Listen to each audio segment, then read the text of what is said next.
Welcome back to the studio, everyone. Grab a seat and we'll get right to making this beautiful little winter scene of a frosty winter morning.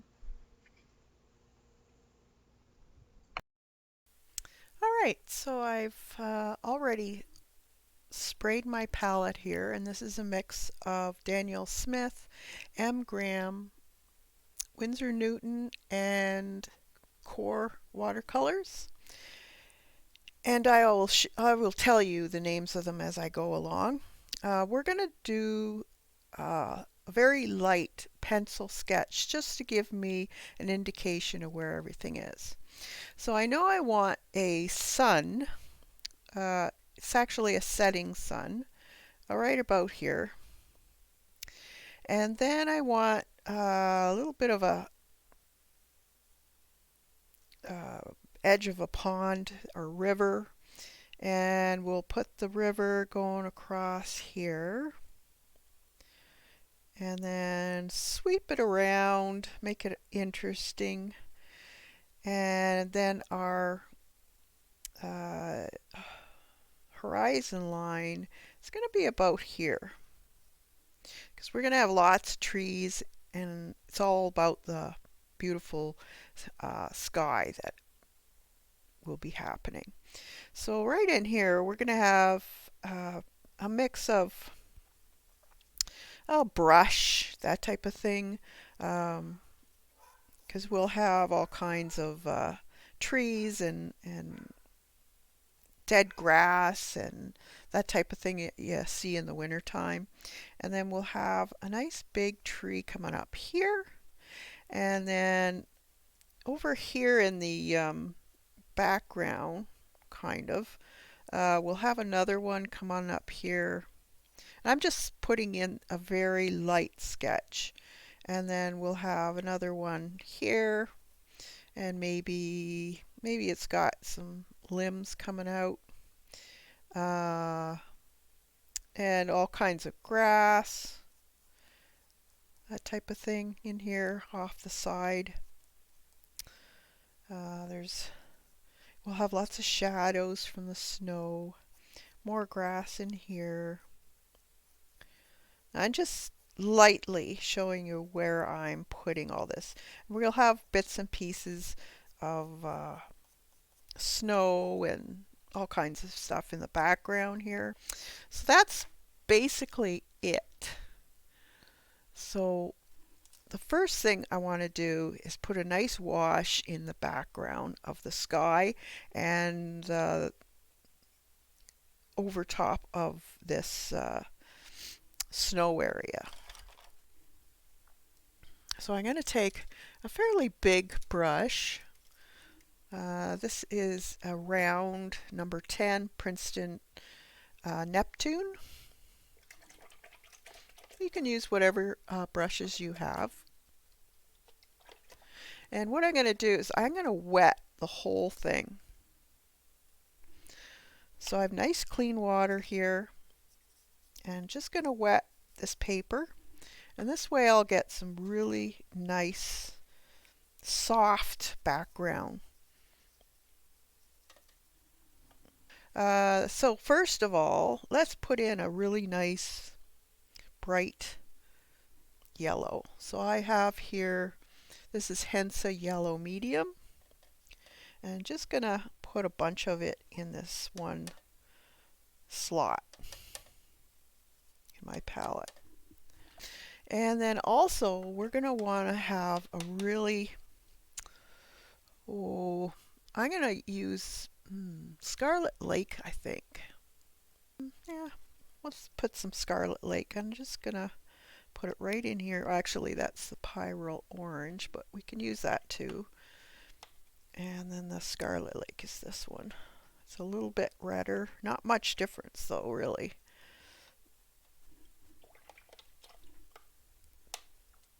And maybe a little bit of a magenta with that too. It's going to be a really beautiful sky color. Okay, so our sun is going to be more on the white side. But we do want that bright yellow. Yellow you will find tends to um, move quite easily. And we want soft edges. So if you want to put a little bit more water around that, that's fine. And what I'm going to do is I'm going to take away some of this from the sun area.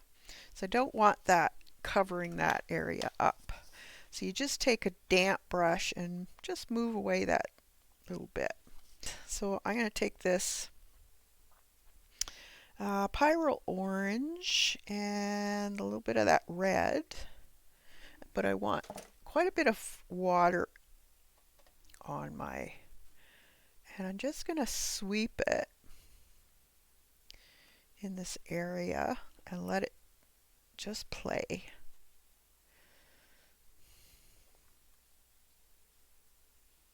Remember, the colors tend to dry fairly light. I'm going to add a little bit of the magenta on the bottom here.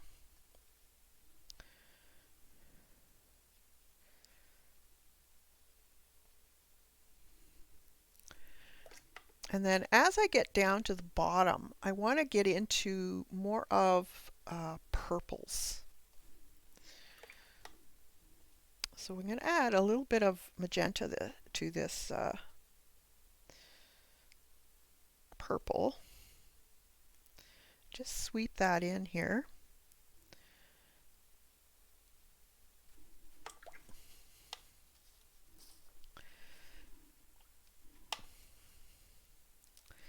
And then a little more purple.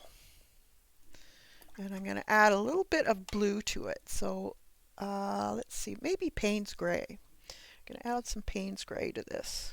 I want it fairly a little more on the blue side, I guess you could say. And let's pat that in there and just let it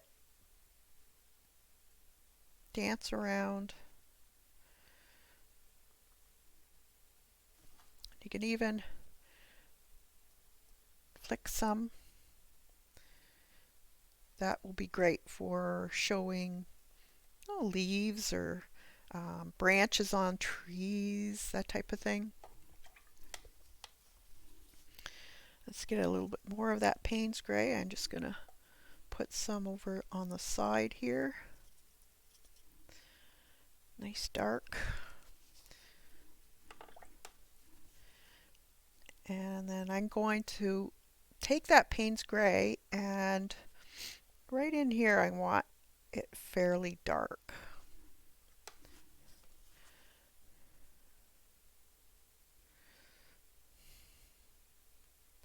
And in here.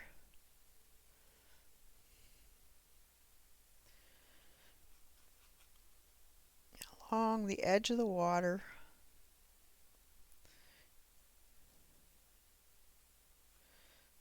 And we will be using a gouache. Now remember, every painting has an ugly stage. So if you're finding it's looking ugly, don't worry about it. Let's put some of this, a little bit of this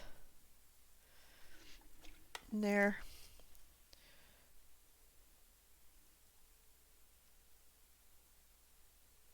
Don't mix it too much though, because then you'll lose the color and it'll go almost muddy.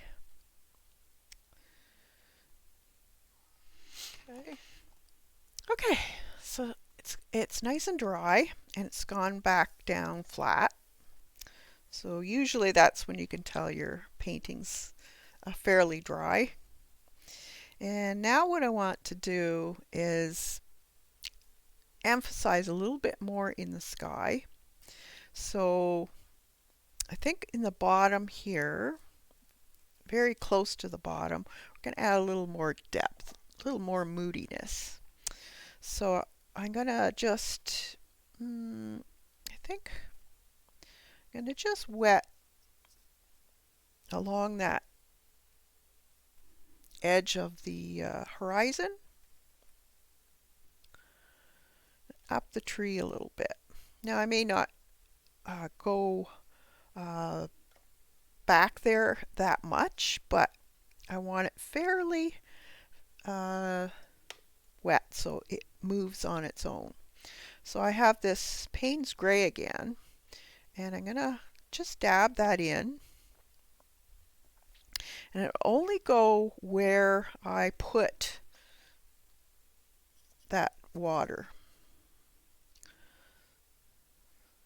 It's fairly dark on the bottom because there's lots of trees and whatnot. But see how it kind of bleeds upwards? I love when it does that. So it leaves all those little, uh, almost looks like veins or um, branches of trees, that type of thing. And you can just add a few here and there, and it'll give it a little bit more definition. Right in here, I'm going to put a bit of the same thing, but maybe a little bit of purple in with it. So I'm mixing the two. And then I want it just to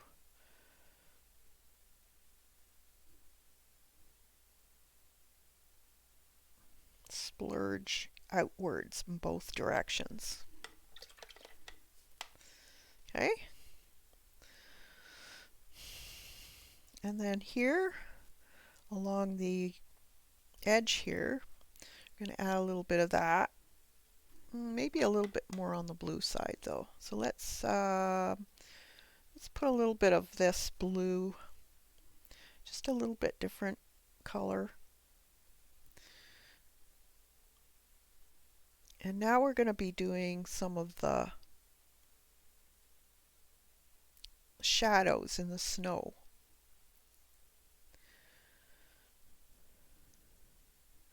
So we have the tree that's sitting here, and it'll have a few shadows here and there. And this is a slope, but we will have a bunch of old bulrush type of things dead in front of it, so I'm not too worried about the shape right now of the snow. Same within here, very dark. So let's put a little bit more. This is ultramarine blue. So we have along the edge here, we'll have a little bit more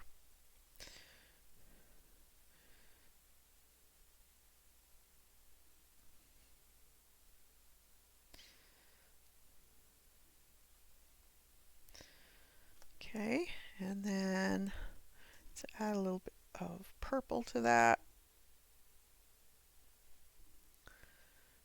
And then right in here, just a few little dabs here and there, kind of squiggles. And that's basically snow on top of the grass, or there's tufts of small weeds that are laying down because of the heaviness of the snow on them. Let's put some of this Payne's Gray just along the very edge here of the pond and around the corner. Let's see, I have a bunch in here along the edge, and a few little bits and pieces right in here. A little bit darker areas. It's not all the same, so you have to remember to keep adding depth. So maybe a few little areas in here. Again, some more in here. And now I want to add a bit of depth in the water. So I'm going to add some ultramarine blue with this again, lighten it just slightly. And now we could put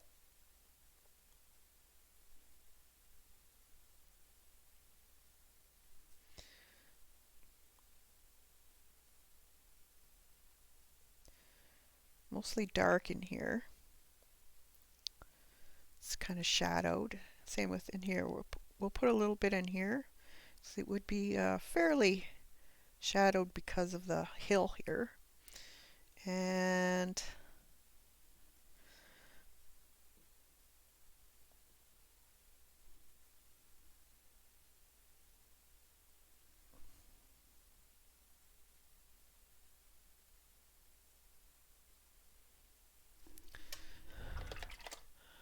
now I know it looks kind of strange right now, but it's all about layers.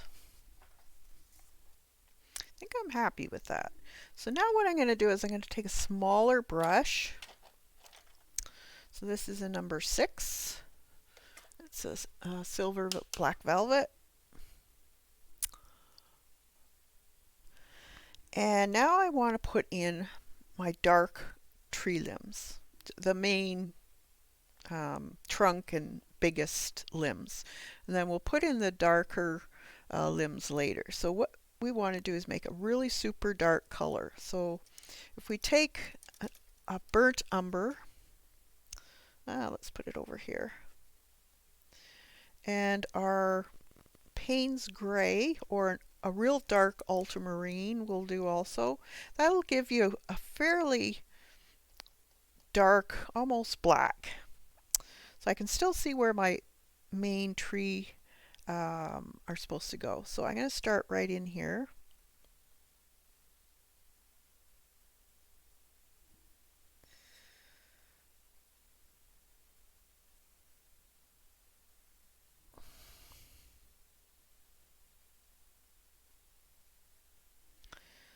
Okay, so one there. We had this one here. Okay, so it's time to speed things up a little bit. This part took me probably about 15-20 minutes. And it's basically just doing a bunch of small limbs, crisscrossing them, multiple branches on the top part and less on the bottom.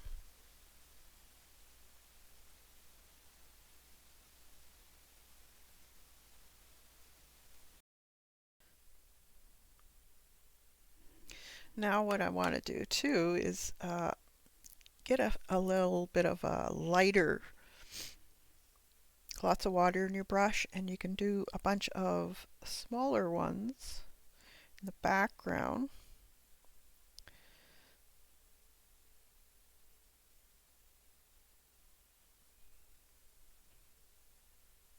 And these will be lighter.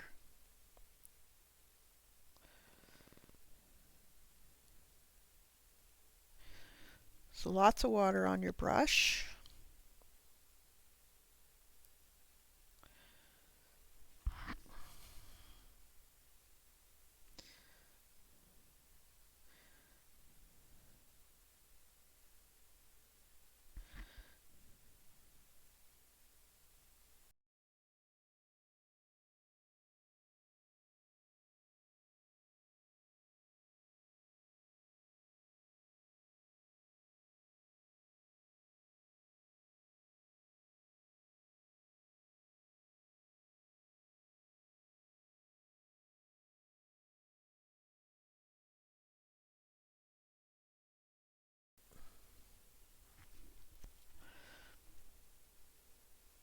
Just along the edge here.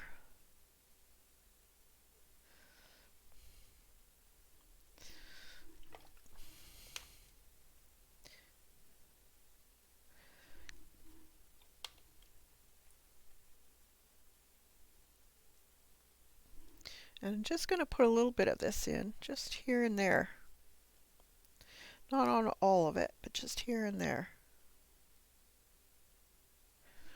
Like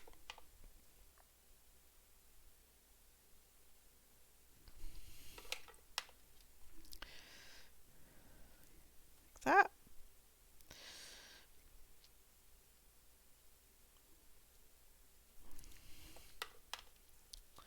Okay, that's looking good. All right, soften that up a little bit. Okay, so let's put some really dark in here along the edge of that water.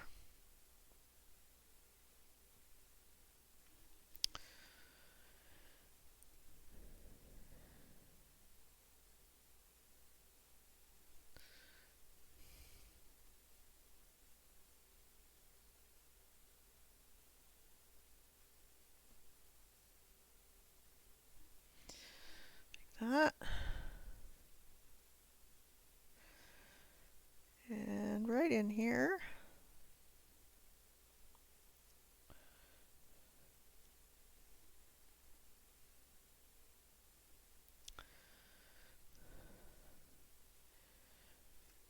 And just going to bring a few of the roots of the tree here and there.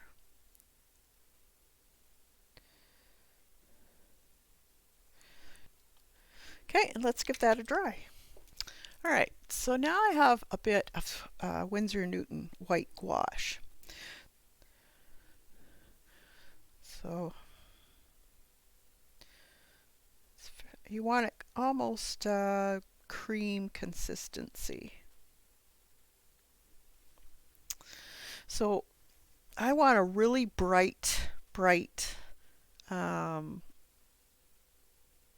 area right in here on the side of the hill. And this is where my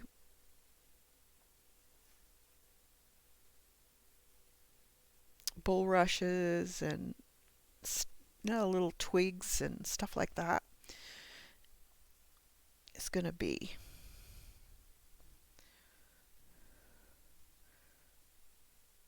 Now you will find that when you put gouache on watercolor, it will tend to seep through or bleed through.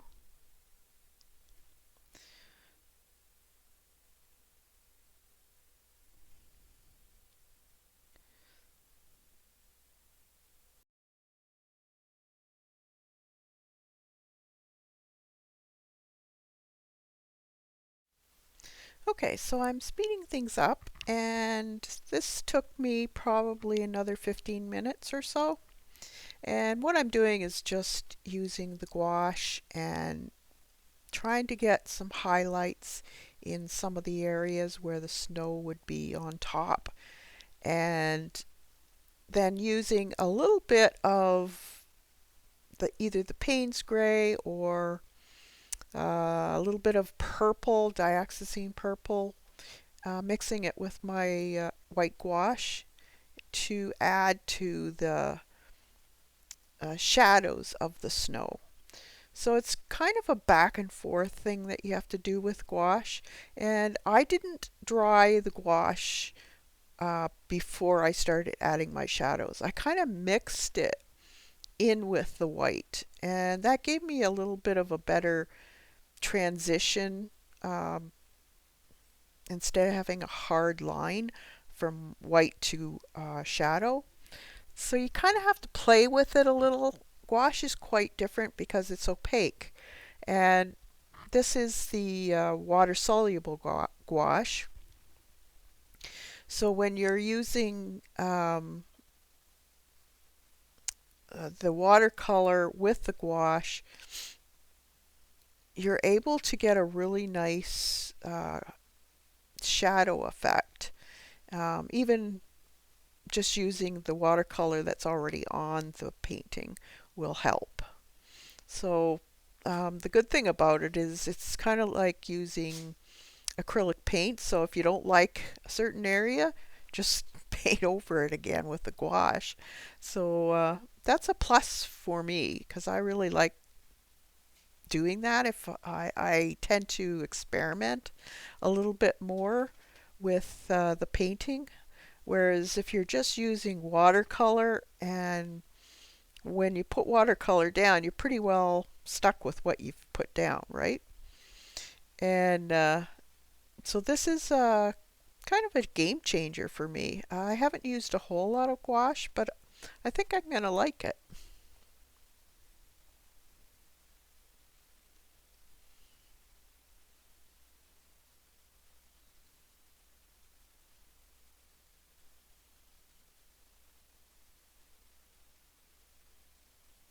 Now you got to remember too, I'm going to be putting a lot of uh, dried bulrushes and uh, long grass, that type of thing that's dead, things that are in the water, peeking through the snow. So I have to have my snow layer down before I can do that. So I'm not terribly worried about the shadows effect because there's going to be a lot of stuff going over top of this.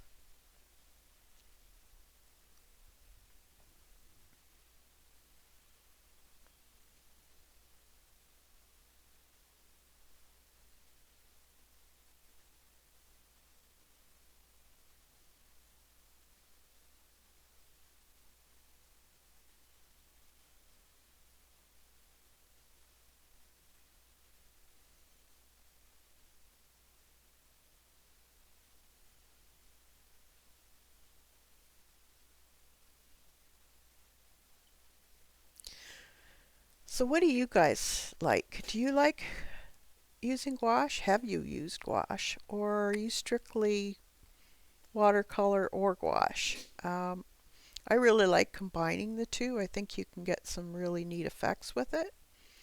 And I also, as you know, like to add a little bit of colored pencil to it.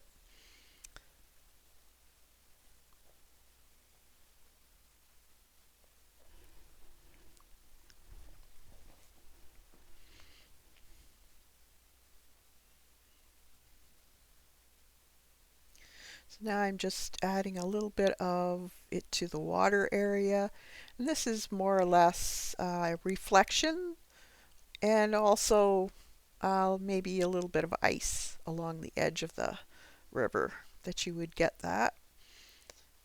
So a little bit of dry brushing also, and that'll show the kind of light ice effect that you would get on a river that's just starting to freeze.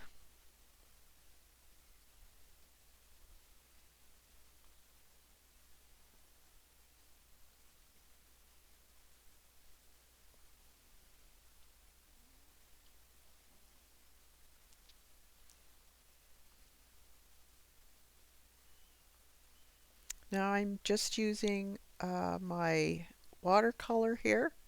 Because it's white gouache, I'm just using that mix that I had of the dioxazine purple and the Payne's gray, and just putting in a few extra shadowed areas where the grass would be um, covered with snow. There might be lumps and bumps, so you'd get more shadowing from that.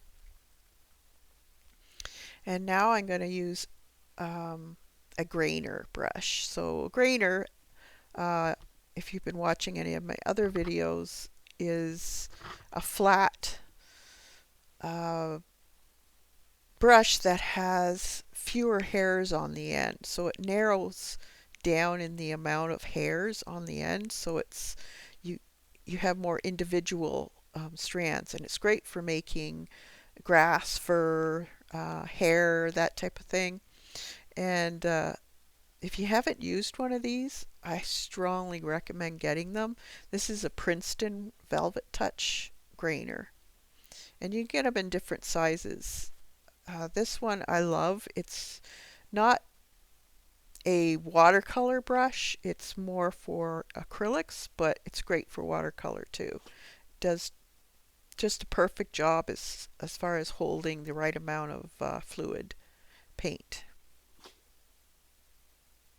And I've gone back and forth, so putting on a dark, really dark color, and then maybe a medium gray color, then a white, and then go back to a bit of dark. So mix them up, because you will see in a field it's just not one color. There's many colors. And this is more or less dead twigs and grass and bulrushes and that type of thing. So there'll be a variety of thicknesses and colors. So go back and forth with your grainer and make multiple marks with it.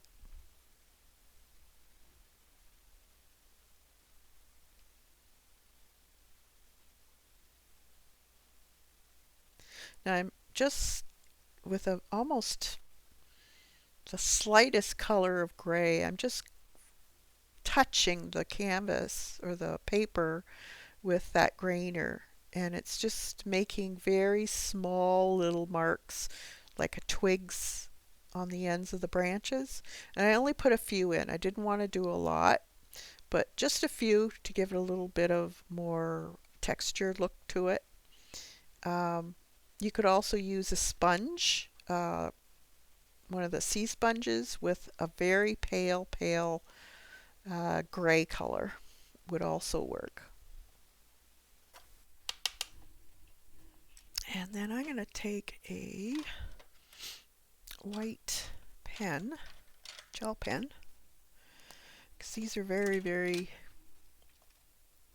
delicate. And I'm just going to make a few frosted branches in the darker areas. It doesn't have to be a lot, and it's kind of scribbles.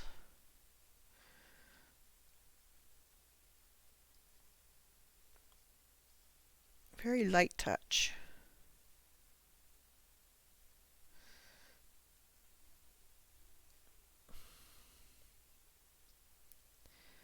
That'll kind of give you the indication that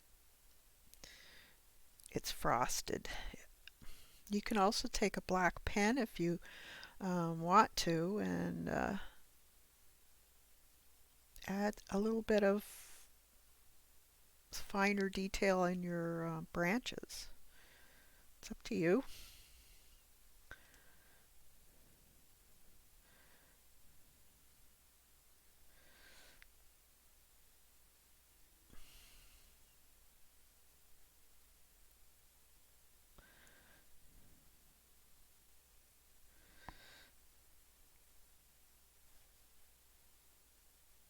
And there might be a little bit of a shine on the edge of the tree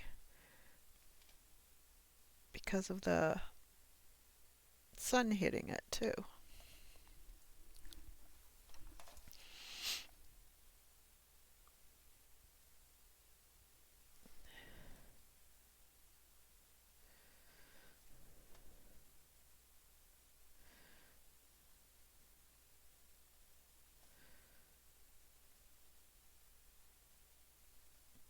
So just play, see what you can do with it. Doesn't have to have on every single branch, but it'd be good to put it on some just to show that light is reflecting off of the snow or frost that's sitting on the branches.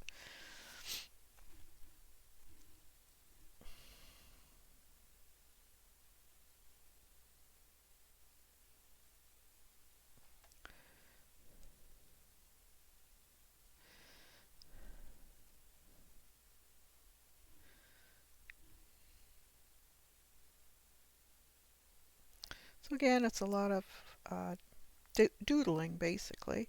As you get into the more brighter areas, you don't have to do as much, but I like doing on the darker areas. It really adds a special magical look to it.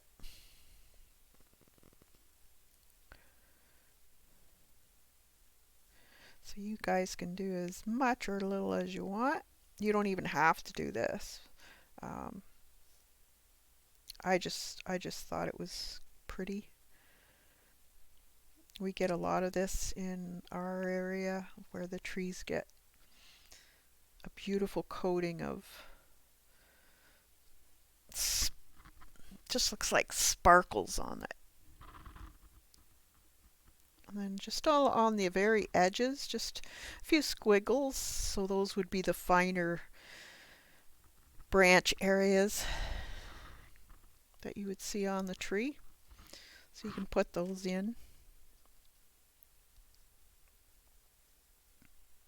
So you wouldn't necessarily see every single individual line of that. So just a few here and there. And same with the grasses. You could put a few on the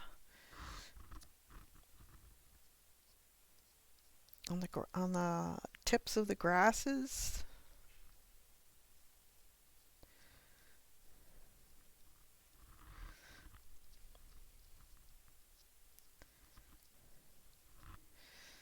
It'll look pretty.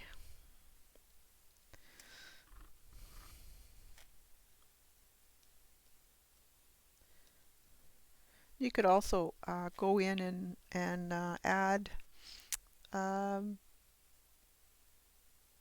more dark lines if you wanted to, like small ones.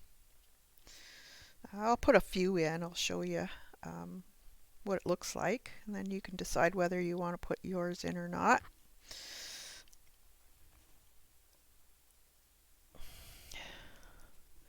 So you want a very fine pen.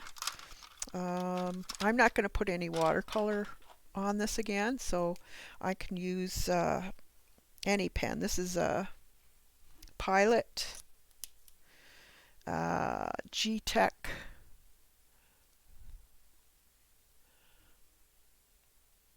C4. So when you're doing, I'll put some in here.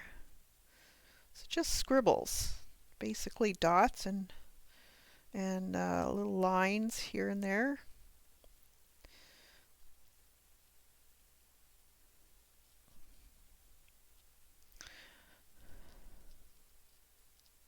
So this would show up more for the top areas of the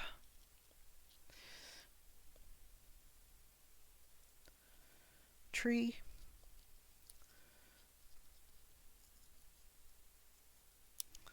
So you can put in as whatever amount you want. I'll put some more in here, maybe some down in where I put some of those branches. You don't have to follow every line though, because your eye will fill in the blanks basically. I think I'm done. I think I've done all I want to do.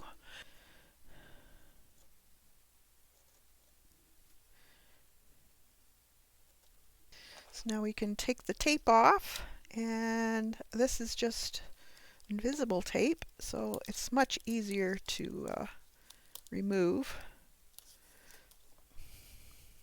You can find a spot.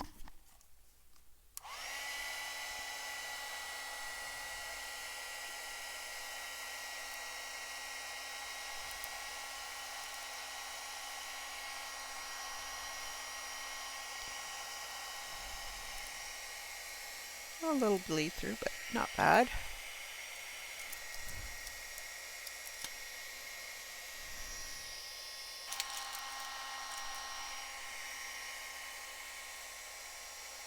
A little bit of a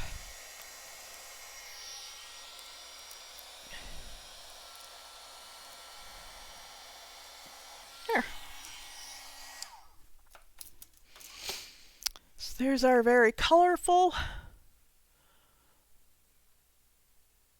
frosted morning. Hope you enjoyed it. And if you do one of your own, I'd love to see it. And you can put that on Instagram with the hashtag Paint with Kathy Arbor, and that way I'll be able to see it. All right, I'll let you guys go and have a fantastic day, everyone. Bye for now.